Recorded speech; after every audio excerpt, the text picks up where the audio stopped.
ಮಲ್ಲಿಗೆ ಪರಿಮಳ ಬೀರಲಿ, ವಿಧಿಯಾಳದ ಹೂ ತೋಟದಲ್ಲಿ, ಪ್ರೀತಿಯ ಹುಳುಗಳು ದಾರಿಯ ತೋರಲಿ, ಕಗ್ಗತ್ತಲ ಕಾಡಿನಲ್ಲಿ, ಪಾರಿವಾಳಗಳು ಪುಳಕದಲ್ಲಿ ಆಡಲಿ, ಭಯವೇ ಇಲ್ಲದ ಬಾನಿನಲ್ಲಿ ಎನ್ನುವ ಡಾಕ್ಟರ್ ಸಿದ್ಧಲಿಂಗಯ್ಯನವರ ಈ ಕವಿತೆಯ ಆಶಯದಂತೆ ಈ ಕಾರ್ಯಕ್ರಮ ನಮ್ಮ ನಿಮ್ಮೆಲ್ಲರ ನಡುವಿನ ಪ್ರೀತಿ ವಿಶ್ವಾಸದ ಕೊಡುಗೆಯಾಗಲಿ. ದಿನಾಂಕ 6/3/2025 ಸರ್ಕಾರಿ ಪ್ರೌಢಶಾಲೆ ಕೊಲ್ಲಾಪುರದಲ್ಲಿ ಪೀಠೋತ್ಸವ ಸಮಾರಂಭವನ್ನು ಹಮ್ಮಿಕೊಂಡಿರುವ ಸಮಾರಂಭದಲ್ಲಿ ಆಗಮಿಸಿರುವ ಎಲ್ಲರಿಗೂ ಸ್ವಾಗತವನ್ನು ಕೋರುತ್ತೇನೆ. ಬೇಕಲ್ಲವೇ ಪ್ರತಿ ಕಾರ್ಯಕ್ರಮಕ್ಕೊಂದು ಮುನ್ನುಡಿ. ನಮ್ಮನ್ನು ಕಾಯುವ ದೈವತ್ಯದಲ್ಲಿ ನಮ್ಮದೊಂದು ಬೇಡಿಕೆಯ ನುಡಿ. ನಮ್ಮನ್ನು ಬಾಡಿಗೆದುವೆ ವಾಸ್ತವತೆಯ ಕೈಗನ್ನಡಿ. ಬರದೇ ಬಿಡೋಣ ಶುಭಾರಂಭದ ಶುಭ ನುಡಿ.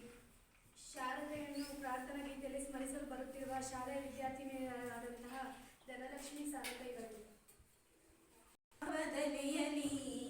ಶಾರದೆ ಗಾನ ರಾಗ ಹೊಮ್ಮಲು, ಶಾರದೆ ನಾಮ ಭಾವದೆಲೆಯಲಿ, ಶಾರದೆ ಗಾನ ರಾಗ ಹೊಮ್ಮಲು, ಶಾರದೆ ನಾಮ ಹೃದಯ ಹಾಡಿತು, ಶಾರದೆ ಗಾನ ಹೃದಯ ಹಾಡಿತು, ಶಾರದೆ ಗಾನ ಶಾರದೆ ಗಾನ ಶೃಂಗೇರಿಯ ಧ್ಯಾನ, ಶಾರದೆ ಗಾನ ಶೃಂಗೇರಿಯ ಧ್ಯಾನ ಭಾವದಲೆಯಲಿ, ಶಾರದೆ ಗಾನ ರಾಗ ಹೊಮ್ಮಲು, ಶಾರದೆ ನಾನ ನನ್ನಯ ಮನವಿಂದು ಶಾರದೆ ಸದನ, ಹೃದಯ ಜ್ಯೋತಿ ಬೆಳಗಿಪೆನು ಅವಳಿಗೆ ದಿನನ, ನನ್ನಯ ಮನವಿಂದು ಶಾರದೆ ಸದನ, ಹೃದಯ ಜ್ಯೋತಿ ಬೆಳಗಿಪೆನು ಅವಳಿಗೆ ದಿನನ, ರೋಮಾಂಚನ ತಾಯಿ ಶಾರದೆ ಧ್ಯಾನ, ರೋಮಾಂಚನ ತಾಯಿ ಶಾರದೆ ಧ್ಯಾನ, ಶಾರದೆ ಗಾನ ಶೃಂಗೇರಿಯ ಧ್ಯಾನ, ಶಾರದೆ ಗಾನ ಶೃಂಗೇರಿಯ ಧ್ಯಾನ ಭಾವದಲೆಯಲಿ, ಶಾರದೆ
ಆದರೆ ಸ್ವಲ್ಪ ಹೊತ್ತಿಂದನೇ ಕಾನ್ಸಂಟ್ರೇಟ್ ಮಾಡಿದ್ರೆ ನನಗೆ ಹೊಟ್ಟೆ ಉರಿತಾ ಇರೋದು ನಿನ್ನೆ ಪೂರ್ತಿ ವೇಸ್ಟ್ ಮಾಡಿದ್ರಿ ಟೈಮನ್ನ, ಇವತ್ತು ಪೂರ್ತಿ ವೇಸ್ಟ್ ಮಾಡಿದ್ರಿ. ಯಾಕೆಂದ್ರೆ ಮನರಂಜನೆ ಬೇಕು, ಆದರೆ ದಿನಗಳೆಲ್ಲ ಬೇಡ.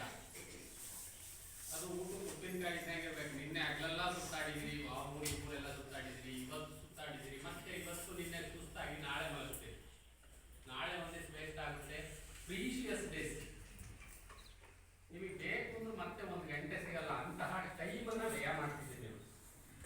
ಯಾಕೆಂದ್ರೆ ಎಕ್ಸಾಂಪಲ್ ಏನೋ ಬರಿತಾ ಇರ್ತೀರಿ, ಯಾವುದೋ ಒಂದು ರೋಮಾ ತಲ್ರೇಜ ಅಂತ ಬರಿಬೇಕಾದ್ರೆ ಟಿ ಅನ್ನೋದು ಹೆಂಗ್ ಬರಿಬೇಕು ಅಂತ ಯಾವಾಗಲಾದ್ರು ಕಣ್ಣಾಯಿಸಿದ್ರೆ ಟಿ ಅನ್ನೋದು ಸಣ್ಣ ಅಕ್ಷರ ಬಂದಿರುತ್ತೆ, ಅರ್ಧ ನಂಬರ್ ತಿಂದಿರ್ತಾರೆ. ಗೊತ್ತಾಯ್ತು? ಅಕ್ಯುರೇಟ್ ಆಗಿ ನೀವು ಆನ್ಸರ್ ಮಾಡಕ್ ರೆಡಿ ಆಗ್ಬೇಕು ಅಂದ್ರೆ ಅನಾವಶ್ಯಕವಾಗಿ ಟೈಮ್ ವೇಸ್ಟ್ ಮಾಡಬೇಕು. ಯಾವ್ದಾದ್ರು ಕ್ಲಾಸಲ್ಲಿ ಒಂದು ಕ್ಲಾಸ್ 1 ನಿಮಿಷ ಖಾಲಿ ಬಿದ್ದಿದ್ರು, ಯಾಕೆ ಖಾಲಿ ಬಿದ್ದಿದೆ ಅಂತ ಕೇಳೋದು. ಹಾಗೆ ಮ್ಯಾನ್ ಪವರ್ ವೇಸ್ಟ್ ಮಾಡಬೇಡಿ. ಮ್ಯಾನ್ ಪವರ್ ವೇಸ್ಟ್ ಮಾಡಿದ್ರೆ ಏನಾಗುತ್ತೆ ಅಂದ್ರೆ ನೀವು ಮುಂದೆ ನೀವು ವೇಸ್ಟ್ ಮಾಡಕ್ಕೆ ಶುರು ಮಾಡಿ. ಹಾಗಾಗಿ ವೇಸ್ಟ್ ಮಾಡಬೇಡಿ. ನೀವು ಇವತ್ತಿಂದಾನೇ ಕುತ್ಕೊಂಡು ಓದಿದ್ರೆ ಮನುಷ್ಯನಿಗೆ ಯಾವ, ನಾನು ಯಾಕೆ ಹೇಳ್ತಾ ಇದ್ದೀನಿ ಸರ್, ನೀವು ಯಾಕೆ ಹೇಳ್ತಿದ್ದೀರಿ ಅಂದರೆ ನಾನು ಕನ್ನಡ ಮೀಡಿಯಮ್ ಓದಿದ್ದು, PU ಕನ್ನಡ ಮೀಡಿಯಮ್, ಆಮೇಲೆ ಇಂಗ್ಲೀಷ್ ಮೇಜರ್ ಸೇರ್ಕೊಂಡೆ. ಇಂಗ್ಲೀಷ್ ಮೇಜರ್ ಸೇರ್ಕೊಂಡಾಗ ಎದುರಿಗೆ ಆಗ್ತಿತ್ತು, ಅವ್ರನ್ನೆಲ್ಲ ಕಾನ್ವೆಂಟಿಂದ ಬಂದರು ನೋಡಿ. ನೀವು ಹೋಗ್ಬೇಕಾದ್ರೆ ಒಂದು ಸರಸ್ವತಿ ಶ್ಲೋಕವನ್ನು ಪಠಿಸಿ, ಯಾಕೆ ಮುಂದೆಂದು ತುಷಾರಾರ ಅಂತ ಹೇಳ್ಕೊಟ್ನಲ್ಲ, ಅದನ್ನೊಂದು ಸರಿ ಪಠಿಸಿ ಹೋಗಿ. ನಿಮ್ಮ ಭವಿಷ್ಯ ಎಲ್ಲರಿಗೂ ಸಹ ಉಜ್ವಲವಾಗಿ. ಯಾಕೆಂದ್ರೆ ಯಾವಾಗ ಯಾವ ಮಕ್ಕಳು ನಾವೀಗ ಬೈದು ಹೊಡೆದಿರ್ತೀವಿ, ಇಬ್ಬರಿಗೆ ಶಕ್ತಿ ಇರೋದು. ಒಂದು ನಿಮ್ಮ ಎತ್ತ ತಂದೆ ತಾಯಿಗಳಿಗೆ ನಿಮ್ಮನ್ನ ದಂಡಿಸುವ ಶಕ್ತಿ ಇರೋದು, ಇನ್ನೊಂದು ಗುರುವಾದ ನೀವು. ಇನ್ನು ಯಾವುದೇ IAS ಆಫೀಸರ್ ಬಂದರೂ ನಿಮ್ಮನ್ನು ಕೊಡ್ಲಿಕ್ಕೆ ಸಾಧ್ಯ ಇಲ್ಲ. ಗೊತ್ತಾಯ್ತಾ? ಅಷ್ಟು ದಂಡಿಸಿ ಬೈದು ಏನೆಲ್ಲ ಮಾಡಿ ತಿದ್ಲಿಕ್ಕೆ ಟ್ರೈ ಮಾಡಿರ್ತೀವಿ. ಯಾಕೆಂದ್ರೆ ಉಳಿ ಪೆಟ್ಟನ್ನ ಕೊಡ್ಲೇಬೇಕು. ಸುಕ್ಕೆ ಇಟ್ಕೊಂಡು ಉಳಿ ಇಟ್ಕೊಂಡು ಸುಮ್ಮನೆ ಕುತ್ಕೊಂಡ್ರೆ ವಿಗ್ರಹ ಆಗಲ್ಲ. ಕೆತ್ತಲಾಗದು ಕಗ್ಗಲ್ಲೆಂದು ಎದೆಗುಂದಿದ್ದರೆ ಶಿಲ್ಪಿ, ಆಗುತ್ತಿತ್ತೆ ಕಲೆಗಳ ನಾಡು ಬೇಲೂರು ಹಳೆಬೀಡೂರು. ಅವನು ಕೆತ್ತಿದ್ರೆ ಹೆಂಗಪ್ಪ ಕಗ್ಗಲ್ಲನ್ನ ಅಂದ್ರೆ ಬೇಲೂರು ಆಗ್ತಿರ್ಲಿಲ್ಲ, ಹಳೆಬೀಡು ಆಗ್ತಿರ್ಲಿಲ್ಲ, ಅಂತ 1000 ದೇವಸ್ಥಾನಗಳು ಆಗ್ತಿರ್ಲಿಲ್ಲ ಶಿಲ್ಪಿ ಅದನ್ನು. ಹಾಗಾಗಿ ನೀವು ಟೈಮನ್ನು ಬಳಸ್ಕೊಂಡು ಚೆನ್ನಾಗಿ ಓದಿ. ನೀವು ಓದಿದ್ದೆಲ್ಲ ಎಕ್ಸಾಮಿನ ದಿವಸ ಅಕ್ಯುರೇಟ್ ಆಗಿ ಜ್ಞಾಪಕ ಬಂದು ತಪ್ಪಿಲ್ಲದೆ ಬರೆದು ನಿಮ್ಮ ಭವಿಷ್ಯ ಉಜ್ವಲವಾಗಿ ನೀವು ನಾಳೆ ನಮಗಿಂತ ಒಳ್ಳೆಯ ಹುದ್ದೆಗಳಿಗೆ ಹೋಗಿ ಒಳ್ಳೆತನದಿಂದ ಕೆಲಸ ಮಾಡಿ. ಯಾಕೆಂದ್ರೆ ನಿಮ್ಮ ಕರ್ತವ್ಯಕ್ಕೆ ಲೋಪ ಮಾಡಬೇಡಿ. ಯಾರು ಮಾಡ್ತಾರೆ ಅಂತೇಳಿ ನೀವು ಮಾಡಬೇಡಿ ಕರ್ತವ್ಯಕ್ಕೆ ಲೋಪ. ಯಾವ್ದಾದ್ರು ಒಂದು ಹುದ್ದೆಗೆ ಹೋದ್ರಿ ಅಂತ ಇಟ್ಕೊಳ್ಳಿ, ಅಂತಹ ಹುದ್ದೆ ವಿಧಿ ಇಲ್ಲ, ಆ ಹುದ್ದೆಗೆ ಹೋದ್ರಿ ಅಂತ ಇಟ್ಕೊಳ್ಳಿ. ಅವ್ರನ್ನ ರಕ್ತ ಹೀರಿ ಕಿತ್ತು ತಿನ್ನಬೇಡಿ. ಅವ್ರು ಖುಷಿಯಾಗಿ ಏನೋ ಕೊಡ್ತಾರ, ಇಸ್ಕೊಳ್ಳಿ, ನಾನು ಬೇಡ ಅನ್ನೋದು. ಇಷ್ಟೇ ಬೇಕು ಅಷ್ಟೇ ಬೇಕು ಅನ್ನೋದು, ಡಿಮ್ಯಾಂಡ್ ಮಾಡೋದು. ಪಾಪ ಅವ್ರು ಎಲ್ಲೋ ಬಡತನ ಮಾಡಿರ್ತಾರೆ, ಕಷ್ಟಪಟ್ಟಿರ್ತಾರೆ, ಅಂತ ತಂದು ಕೊಟ್ಟು ಅವ್ರು ಕೊಡ್ಬೇಕಾದ್ರೆ ಸುಮ್ಮನೆ ಕೊಡಲ್ಲ, ನಿಮ್ಗೆ ಶಾಪ ಕೊಡ್ತಾರೆ. ಅಂಥದ್ದೆಲ್ಲ ಬೇಡ. ನಿಮಗೆ ಕಷ್ಟಪಡಿ, ಓದಿ. ಗೊತ್ತಾಯ್ತಾ? ಅದಕ್ಕೆ ಸುಧಾಮೂರ್ತಿ ಅವರು ಹೇಳ್ತಾರೆ ಒಂದು ಮಾತು, ಏನಂತ ಅಂದ್ರೆ, ನಾನು ಎಷ್ಟೇ ದುಡಿದ್ರು, ಎಷ್ಟೇ ಮಾಡಿದ್ರು, ಎಷ್ಟೇ ಗಳಿಸಿದ್ರು ತಿನ್ನೋದೊಂದು ಇಡೀ ಅಕ್ಕಿ ಅನ್ನ ಮಾತ್ರ. ಇನ್ನೇನಾದ್ರು ಜಾಸ್ತಿ ತಿನ್ಲಿಕ್ಕೆ ಆಗುತ್ತಾ? ನನ್ನ ಹತ್ರ ಇದೆ ಅಂತ ಆಸ್ತಿ ಹೋದಷ್ಟೇ. ಅದಕ್ಕೆ ಮಕ್ಕಳೇ ದುಡೀರಿ, ಚೆನ್ನಾಗಿರಿ, ಒಳ್ಳೆ ಪೊಸಿಷನಿಗೆ ಹೋಗಿ. ಖುಷಿ ನಮ್ಗೆ ಹೇಳ್ತಾರೆ. ಈಗ ಯಾರೋ ಒಬ್ರು ಡಾಕ್ಟರ್ ಇರ್ತಾಳೆ, ಬರ್ತಾಳೆ, ನಾನು ಡಾಕ್ಟರ್ ಆಗಿದ್ದೀನಿ ಸರ್ ಅಂತಾರೆ, ಖುಷಿ. ರಚನಾ ಅಂತೇಳಿ ಒಂದು ಹುಡುಗಿ ಸಣ್ಣಕ್ಕಿ ಕುಟ್ಟೋದು, ಮ್ಯಾಥ್ಸ್ ಟೀಚರ್ ಅಲ್ಲ, ಈಗ ಈಗ ಅವಳು ನಮ್ಮ AMR ಸ್ಕೂಲ ಗೌರ್ಮೆಂಟ್ ಸ್ಕೂಲ್ ಇದು ಸ್ಟೂಡೆಂಟ್. ಅವರು MBBS ಮಾಡ್ಕೊಂಡು ಈಗ ದೊಡ್ಡ ಒಂದು ನರ್ಸಿಂಗ್ ಹೋಮ್ ಇದೆ ಉಡುಪಿ, ಆದರ್ಶ ಹಾಸ್ಪಿಟಲ್ ಅಂತ ಇದೆ. ಅವ್ರ ಮಗುಗೆ MD ಮಾಡಿರೋರಿಗೆ ಫ್ರೀಯಾಗಿ ಮಾಡ್ಕೊಂಡು ಅವ್ರು ಇದಕ್ಕೆ ಕಳಿಸ್ತಾ ಇದ್ದಾರೆ, MD ಕಳಿಸ್ತಿದ್ದಾರೆ. 60 ಲಕ್ಷ ಏನೋ. ಮಕ್ಕಳ ನೀವೆಲ್ಲ ಏನೇನು ಆಗ್ತೀವಿ ಗೊತ್ತಿರಲ್ಲ ನಮಗೆ. ನಿಮ್ಮ ಭವಿಷ್ಯ ನಿಮ್ಮ ಕೈಲಿದೆ. ನಾವು ಏನಪ್ಪಾ ಅಂದ್ರೆ 35 ತೆಗೆಗೂ ಪಾಠ ಮಾಡಿರ್ತೀವಿ, 100 ತೆಗೆಗೂ ಪಾಠ ಮಾಡ್ತಿರಲ್ಲ. ಅದು ನಮ್ಮ ಎಫರ್ಟ್ ಅಲ್ಲ, ನಿಮ್ಮ ಎಫರ್ಟ್. ಗೊತ್ತಾಯ್ತಾ? ನಾನು ಪಾಠ ಮಾಡಿದ್ದಕ್ಕೆ ನನ್ನ ಮಗು ಅದು 100ಕ್ಕೆ 100 ತೆಗೆದಿದೆ ಅಂತ ಹೇಳ್ಕೊಳ್ಳೋದು ತಪ್ಪದು. ನೀನು ಎಫರ್ಟ್ ಹಾಕಿರ್ತೀಯ, ನಾನೇ ಕೂರಿಸಿರೋ ಅಷ್ಟು ಸ್ಕೋರ್ ಮಾಡಲ್ಲ. ನೀವು ಚೆನ್ನಾಗಿ ಓದಿ, ನಿಮ್ಮ ಭವಿಷ್ಯವನ್ನು ರೂಪಿಸ್ಕೊಳ್ಳಿ, ಒಳ್ಳೆಯ ಮನುಷ್ಯರಾಗಿ ಬಾಳಿ ಅಂತೇಳಿ ಆಸೆ ಪಡ್ತಾ ನನಗೆ ಮಾತಾಡಲಿಕ್ಕೆ ಅವಕಾಶ ಕೊಟ್ಟಂತಹ ವೇದಿಕೆಗೆ ವಂದಿಸ್ತಾ ನನ್ನ ಮಾತುಗಳನ್ನು ಮುಗಿಸ್ತಾ ಇದ್ದೇನೆ. ಜೈ ಹಿಂದ್, ಜೈ ಕರ್ನಾಟಕ. ಜೈ ನಿತಿನ.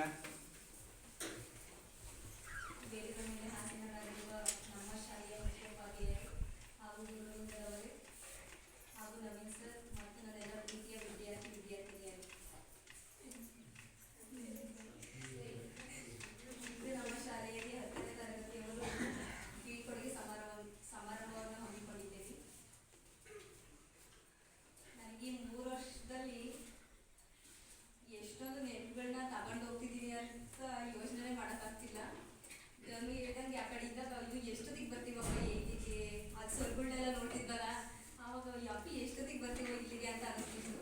ಇಲ್ಲಿಗೆ ಏಟಿಗೆ ಬಂದ್ಮೇಲೆ ಕಾಲೇಜಿಗೆ ಎಷ್ಟೊತ್ತಿಗೆ ಹೋಗ್ತೀವೋ ಅಂತ ಅನಿಸ್ತಿತ್ತು. ನಮಗೆ ಪ್ರೈಮರಿ ಇದ್ದಾಗ ಸ್ಕೂಲ್ ಅಂದ್ರೆ ಏನು ಬರೀ ಬರೆಯೋದು ಓದೋದು ಮನೆಗೆ ಹೋಗಿ ಊಟ ಮಾಡಿ ಮಲಗೋದು. ಈ ಥರ ಹೊರಗಡೆ ನಾವು ಸರ್ಗಳೆಲ್ಲ ಕಾಂಪಿಟೇಷನ್ಗೆ ಕರ್ಕೊಂಡು ಏನು ಗೊತ್ತೇ ಇರಲಿಲ್ಲ ಆ ಕಡೆ ಇದ್ದಾಗ. ಬರೀ ಪ್ರತಿಭಾ ಕಾರಂಜಿಗೆ ಅಷ್ಟೇ ಪಾರ್ಟಿಸಿಪೇಟ್ ಮಾಡ್ತಿದ್ವಿ.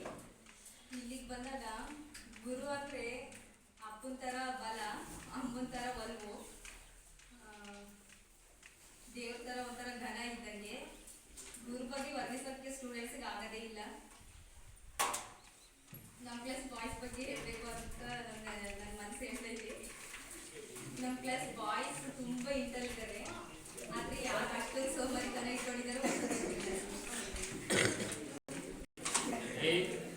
ಕನ್ನಡ ಮೀಡಿಯಂ ಆಗಲಿ ಅಥವಾ ಇಂಗ್ಲೀಷ್ ಮೀಡಿಯಂ ಆಗಲಿ ತುಂಬ ಇಂಟೆಲಿಜೆಂಟ್ ಇದ್ದಾರೆ.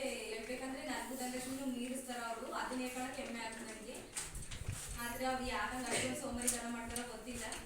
ಅವರು ಪ್ರಯತ್ನ ಮಾಡಿ ನಮಗಿನ್ನ ಹೈಯರ್ ಸ್ಕೋರ್ ಮಾಡಲಿ ಅಂತ ನಾನು ದೇವರಲ್ಲಿ ಬೇಡ್ಕೊಳ್ತೀನಿ. ಟೀಚರ್ಸ್ ಅಂತೂ ನಮಗೆ ತೋರಿಸಿರೋ ಪ್ರೀತಿ ಅಂತೂ ಮರೆಯೋಕ್ಕೆ ಆಗಲ್ಲ.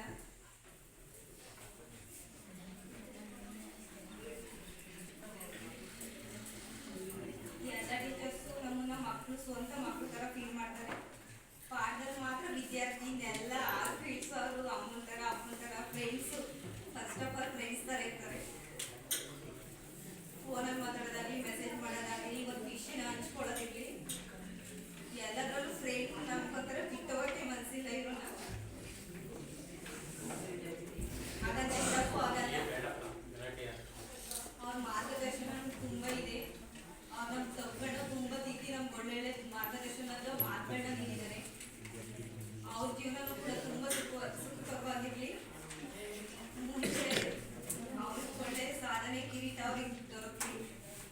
ಅವ್ರ ಮುಂದೆ ಇನ್ನೂ ಹೆಚ್ಚು ವಿದ್ಯಾರ್ಥಿಗಳಿಗೆ ಮಾರ್ಗದರ್ಶಿಗಳಾಗಲಿ. ನಮ್ಮ ಬಗ್ಗೆ ಹೇಳ್ಬೇಕಾದ್ರೆ ನಮ್ದು ಬ್ಯಾಚ್ ತುಂಬ ಏನೋ ಒಂಥರ ಸ್ಪೆಷಲ್ ನನ್ನ ಪ್ರಕಾರ. ನನ್ನ ಬ್ಯಾಚ್ನ ಬಿಟ್ಟು ಹೋಗ್ತೀನಲ್ಲ, ಎಲ್ಲರೂ ಒಂದೊಂದು ಕಡೆ ಹೋಗ್ತಾರಲ್ಲ ಅಂತ ತುಂಬ ಫೀಲ್ ಇದೆ. ನನ್ನ ಫ್ರೆಂಡ್ಸ್ ಅಲ್ಲಿ ಒಬ್ಬೊಬ್ಬರಿಂದ ಒಂದೊಂದು ಗುಣನ ಕಲ್ತ್ಕೊಂಡಿದ್ದೀನಿ ನಾನು. ಹೆಣ್ಮಕ್ಳಲ್ಲಿ ನಾಯಿನ ಧನಲಕ್ಷ್ಮಿ ಜ್ಯೋತಿ ಇದೆಲ್ಲ ಕಲಿಸಿದ್ದಾರೆ. ಏನೇನೋ ಗೊತ್ತೋ ಗೊತ್ತಿದ್ದೇನೋ ತುಂಬ ಕಲಿಸಿದ್ದಾರೆ. ಗಂಡು ಮಕ್ಕಳು ಹೆಣ್ಮಕ್ಳನ್ನ ಅಷ್ಟೊಂದು ಮಾತಾಡ್ಸಲ್ಲ. ಅದು ಯಾಕೆಂತಾರೂ ಗೊತ್ತಿಲ್ಲ. ಹೆಣ್ಮಕ್ಳಂದ್ರೆ ಅಲರ್ಜಿನೋ ಅಥವಾ ಆಟಿಟ್ಯೂಡೋ ಗೊತ್ತಿಲ್ಲ. ಮುಂದೆ ಕಾಲೇಜಿಗೆ ಹೋದಾಗ ಅದು ಒಳ್ಳೊಳ್ಳೆ ಫ್ರೆಂಡ್ಸ್ ಮಾಡ್ಕೊಳ್ರಿ. ಅಲ್ಲಾದ್ರೂ ತುಂಬ ಚೆನ್ನಾಗಿ ಮಾತಾಡ್ತಾರೆ. ಧನಲಕ್ಷ್ಮಿ ಆವಾಗಲೂ ಹೇಳ್ತಾ ಇರ್ತಾಳೆ, ಗಂಡು ಮಕ್ಕಳಲ್ಲಿ ಬೆಸ್ಟ್ ಫ್ರೆಂಡ್ಸ್ ಯಾರು ಇಲ್ಲ ಅಂತ.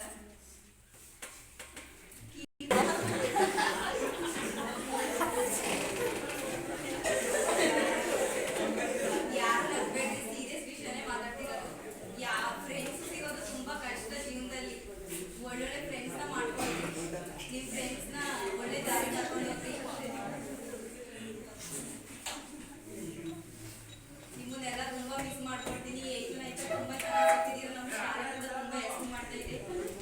ನೀವು ಕೂಡ ತುಂಬ ಚೆನ್ನಾಗಿ ಹೆಸರು ಮಾಡಿ ನಮ್ಮ ಶಾಲೆ ಕೀರ್ತಿ ತಗೊಂಡು ಬನ್ನಿ. ನಮ್ಮ ಕ್ಲಾಸಲ್ಲಿ ಬಂದು ತುಂಬ ಗಂಡು ಮಕ್ಕಳು ಟೈಮ್ ವೇಸ್ಟ್ ಮಾಡ್ತಾ ಇದ್ರು. ಕನ್ನಡ ಸರ್ ಫೀಲ್ಡ್ ಬಂತು ಅಂದರೆ ಅರ್ಧ ಫೀಲ್ಡ್ ಮಾತಾಡಿ ಮುಗಿಸ್ತಿದ್ರು. ನೀವು ಯಾರು ಆ ಥರ ಮಾಡಕ್ಕೆ ಹೋಗ್ಬೇಡ್ರಿ. ಚೆನ್ನಾಗಿ ನಿಮ್ಮ ಮುಂದೆ ನೆಕ್ಸ್ಟ್ ಪಾಠ ಎಲ್ಲ ಮಾಡೋದು, ಚೆನ್ನಾಗಿ ಪಾಠ ಕೇಳೋದು, ಸ್ಕೋರ್ ಮಾಡಿರಿ. ಎಲ್ಲ ಟೀಚರ್ಸಲ್ಲೂ ತುಂಬ ಒಳ್ಳೊಳ್ಳೆ ಗುಣ ಇದ್ದಾವೆ. ಅವನ್ನೆಲ್ಲ ನಾವು ತಗೊಂಡು ಹೋಗ್ತಿದ್ವಿ. ಅವ್ರು ನಮಗೆ ಕಲಿಸಿದ್ದಾರೆ ಕೂಡ.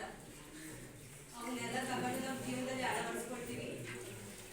ಅವ್ರ ಜೀವನ ಚೆನ್ನಾಗಿರ್ಬೇಕು ಅಷ್ಟೇ. ನಮ್ಮ ಸ್ಟೂಡೆಂಟ್ಸ್ ಆಗಿ ಎಲ್ಲ ರಾಶಿಯ ಇಂಥ ಸ್ಕೂಲು ಇಂಥ ಟೀಚರ್ಸ್ ಪಡೆದಿದ್ದೀವಿ ಅಂತ ಹೇಳ್ಕೊಳಕ್ಕೆ ನನಗೆ ತುಂಬ ಹೆಮ್ಮೆ ಇದೆ. ನನಗೂ ಗೊತ್ತು ತುಂಬ ಹೇಳ್ತಾ ಇರ್ತಾರೆ ಇವರು. ಅವತ್ತು HM ಹೇಳ್ತಾ ಇದ್ರು 10th ಬ್ಯಾಚ್ ತುಂಬ ಸಾಧನೆ ಆಗಿದೆ ಅಂತ. ಮಿಸ್ಗಳೆಲ್ಲ ಹೇಳ್ತಾರೆ, ನೀವು ಮಾಡೋದು ಚೆನ್ನಾಗಿ ಓದಿ ಅವ್ರು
ಗುರುಗಳಿಗಿರ್ಬೋದು, ನಿಮ್ಮ ಊರಿಗೆ ಬಂದಿರ್ಬೋದು, ಅಥವಾ ಇಲ್ಲಿ 3 ವರ್ಷ ಓದಿದ್ದಕ್ಕೆ ಈ ಶಾಲೆಗಾದರೂ ಆಗ್ಬೋದು ಒಂದು ಒಳ್ಳೆಯ ಹೆಸರನ್ನ ತಂದುಕೊಳ್ಳೋದಕ್ಕೆ ಸಾಧ್ಯ ಆಗುತ್ತೆ.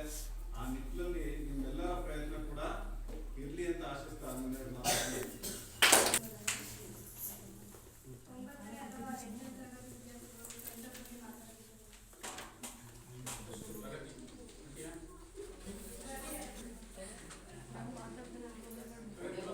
ವೇದಿಕೆ ಮೇಲೆ ಆಸೀನರಾಗಿರುವ ಶಿಕ್ಷಕರ, ಮುಖ್ಯೋಪಾಧ್ಯಾಯರ ಹಾಗೂ ವಿದ್ಯಾರ್ಥಿನಿಯರಿಗೆ ನಮಸ್ಕಾರ. ಇಂದು ನಮ್ಮ ಶಾಲೆಯಲ್ಲಿ ಶಾರದಾ ಪೂಜೆ ಮತ್ತು 10ನೇ ತರಗತಿ ವಿದ್ಯಾರ್ಥಿಗಳಿಗೆ ಬೀಳ್ಕೊಡುಗೆ ಸಮಾರಂಭ ಹಮ್ಮಿಕೊಂಡಿದ್ದೇವೆ. 10ನೇ ಕ್ಲಾಸ್ ಅವ್ರ ಅನಿಸಿಕೆ ಹೇಳ್ದಾಗೆಲ್ಲ ನಮಗೂ ಒಂದು ಸ್ವಲ್ಪ ಬೇಜಾರಾಗ್ತಿತ್ತು. ನಾವು ಮುಂದಿನ ವರ್ಷ ಹೋಗ್ಬೇಕಾದ್ರೆ ನಮಗೂ ಎಷ್ಟು ಇದಾಗುತ್ತೆ ಅಂತ, ಅವರು ಹೋಗ್ತಿದ್ದಾರೆ ಅಂತ ನಮಗೂ ಬೇಜಾರಾಗ್ತಾ ಇದೆ. ಮತ್ತೆ ಎಕ್ಸಾಮ್ ಎಲ್ಲ ಚೆನ್ನಾಗಿ ಬರೀದೆ. ಧನ್ಯವಾದಗಳು. ರೇಣುಕಾ ಸರ್ ಇವರು ಮತ್ತು 10ನೇ ತರಗತಿಯ ವಿದ್ಯಾರ್ಥಿಗಳ ಬೀಳ್ಕೊಡುಗೆ ಸಮಾರಂಭದ ಅಧ್ಯಕ್ಷತೆ ವಹಿಸಿರ್ತಕ್ಕಂಥ ನಮ್ಮ ಶಾಲೆಯ ಮುಖ್ಯ ಶಿಕ್ಷಕರೇ, ಈ ಸಮಾರಂಭದ ಅತಿಥಿಗಳಾಗಿರ್ತಕ್ಕಂಥ ಅರಣ್ಯ ಇಲಾಖೆಯ ಸ್ನೇಹಿತರಾಗಿರ್ತಕ್ಕಂಥ ನವೀನ್ ಸರ್ ಅವರೇ, ಮತ್ತೆ ಎಲ್ಲ ಸಹೋದ್ಯೋಗಿ ಮಿತ್ರರೇ, ಪ್ರೀತಿಯ ವಿದ್ಯಾರ್ಥಿ ಜೀವನ ಅದಕ್ಕೆ ಹಿರಿಯರು ಹೇಳ್ತಾರೆ, ಜೀವನ ನಿಮ್ಮ ಕೈಯಾಗ ಐತೆ ಅಂತ. ಅದು ಸತ್ಯ, ನಿಜವಾಗೂ. ಹಾಗಾಗಿ ಈಗ ಜೀವನ ಬಹಳ ನಿಮ್ಮ ಮೇಲೆ ಅಭಿಮಾನ, ಗೌರವ, ನಮಗೂ ಕೂಡ ಗೌರವ ಸಿಗುತ್ತೆ, ಸ್ಕೂಲಿಗೆ ಗೌರವ ಸಿಗುತ್ತೆ. ಆ ಕಾರಣಕ್ಕಾಗಿ ನೀವೆಲ್ಲರೂ ಕೂಡ ಬಹಳ ಬುದ್ಧಿವಂತರು. ದಡ್ಡರು ನಿಜವಾಗೂ ಯಾರು ಇಲ್ಲ. ಸರ್ ಹೇಳಿದ್ರು, SS ಹೇಳ್ದಂಗೆ ಒಂದಿಷ್ಟು ಮೈ ಬಿಚ್ಚಿ ನಿಂತಾಗ ನಿಜವಾಗೂ ಆ ದಡ ಸೇರ್ಲಿಕ್ಕೆ ಸಾಧ್ಯ ಇಲ್ಲ. ಅಂದ್ರೆ ಎಲ್ಲ ಎಫರ್ಟ್ ಹಾಕಿದ್ರೆ ಎಲ್ಲರೂ ಕೂಡ ಖಂಡಿತ ನೀವು 100ಕ್ಕೆ 100 ತೆಗಿಲಿಕ್ಕೆ ಸಾಧ್ಯ ಅಲ್ಲ. ನಾನು ಕಳೆದ ವರ್ಷ ಬಂದಿದ್ದು, ಅದಕ್ಕಿಂತ ಹಿಂದೆ 3-4 ವರ್ಷಗಳ ಹಿಂದೆ ಇದ್ದಂಥ ಸ್ಕೂಲ್ಗಳಲ್ಲಿ ಏನು 100ಕ್ಕೆ 100ರಷ್ಟು ಫಲಿತಾಂಶ ಬಂದಿದೆ. ಇಲ್ಲಿ ಬಂದಾಗ ಕಳೆದ ವರ್ಷ 70% ಬಂತು. ಈ ಸಲ ನಾವೆಲ್ಲ ತುಂಬಾ ಆಶೆಯನ್ನು ಇಟ್ಕೊಂಡಿದ್ದೇವೆ, 100ಕ್ಕೆ 100% ಬರುತ್ತೆ ಇಲ್ಲ.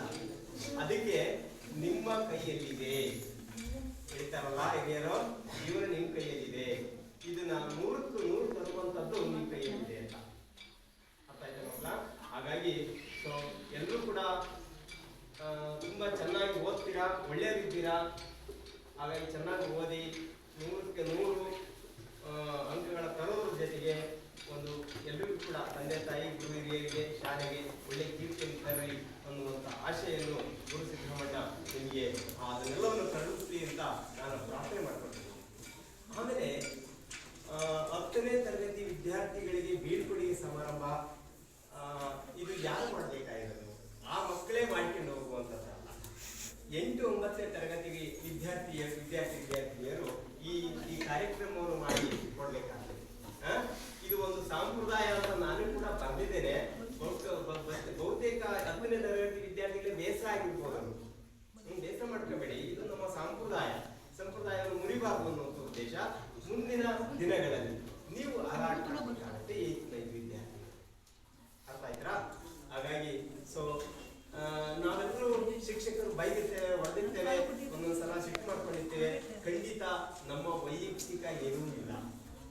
ಒಂದು ಶಿಸ್ತು ಬಹಳ ಮುಖ್ಯ. ಬಸವಜಪ್ಪ ಸರ್ ಹೇಳಿದ್ರು, ಶಿಸ್ತು ಬಹಳ ಮುಖ್ಯ.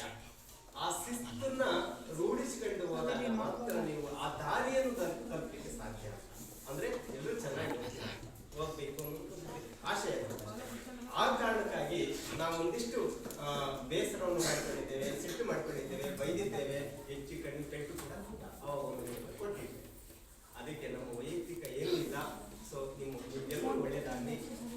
ಅಂಥದ್ದೇನಾದ್ರು ಆಗಿದ್ರೆ, ಬೇಸರ ಆಗಿದ್ರೆ, ನೋವಾಗಿದ್ರೆ ದಯಮಾಡಿ ಇಲ್ಲಿಗೆ ಬಿಟ್ಬಿಡಿ ಅಂತ ಹೇಳ್ತಾ, ಮುಂದಿನ ದಿನಗಳಲ್ಲಿ ಎಲ್ಲರೂ 10th ವಿದ್ಯಾರ್ಥಿಗಳು ನನ್ನ ಸ್ನೇಹಿತರು, ವಿದ್ಯಾರ್ಥಿಗಳ ಸ್ನೇಹಿತರು.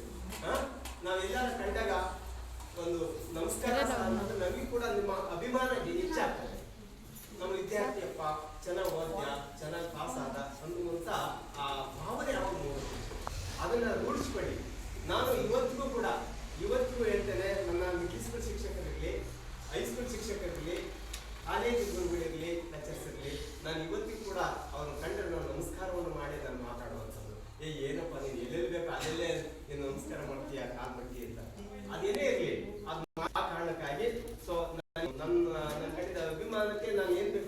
ಶಿಕ್ಷಕರಿಗೆ ಆ ಗುರುಗಳಿಗೆ ನಾನು ಇದು ಮಾಡ್ತೇನೆ.